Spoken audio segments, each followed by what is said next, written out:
Pasok ako. Tatago muna ako. Dami nag-aantay sa akin sa labas.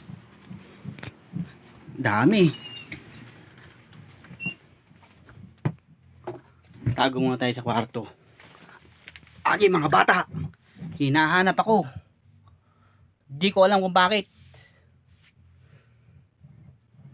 Dito mas maganda dito, tahimik. Dito. Dahil ngayon, araw ng Pasko. Dahil yung bata. Ninong, ninong, sabi nila. Pamaya-maya. Lalabas din ako, harapin ko sila. Yan na.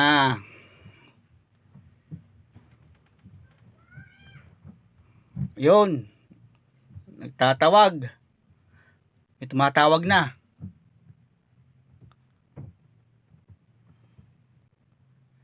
Ayan natin. Okay, salamat po.